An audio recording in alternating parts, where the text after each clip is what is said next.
How does Google Maps predict traffic?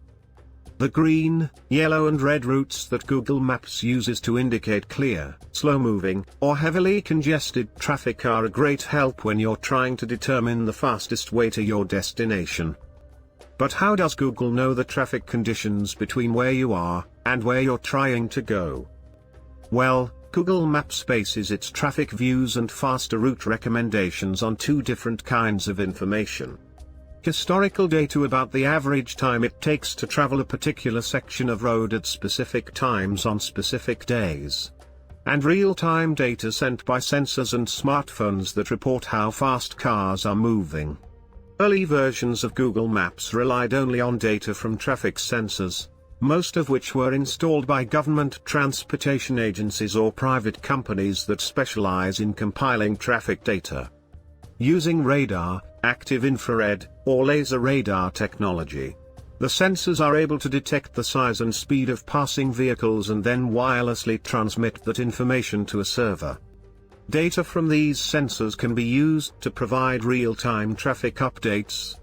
And, once collected, the information becomes part of the pool of historical data used to predict traffic volume on future dates.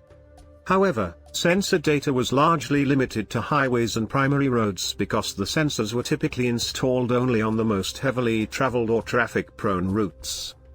Beginning in 2009, Google turned to crowdsourcing to improve the accuracy of its traffic predictions. When Android phone users turn on their Google Maps app with GPS location enabled, the phone sends back bits of data, anonymously, to Google that let the company know how fast their cars are moving. Google Maps continuously combines the data coming in from all the cars on the road and sends it back by way of those colored lines on the traffic layers.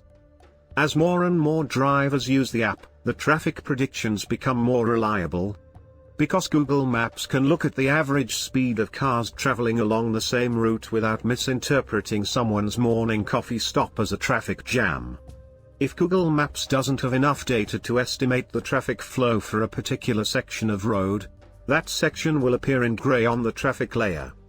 With its acquisition of Waze in 2013, Google added a human element to its traffic calculations. Drivers use the Waze app to report traffic incidents including accidents, disabled vehicles, slowdowns and even speed traps. These real-time reports appear as individual points on Google Maps, with small icons representing things like construction signs, crashed cars, or speed cameras.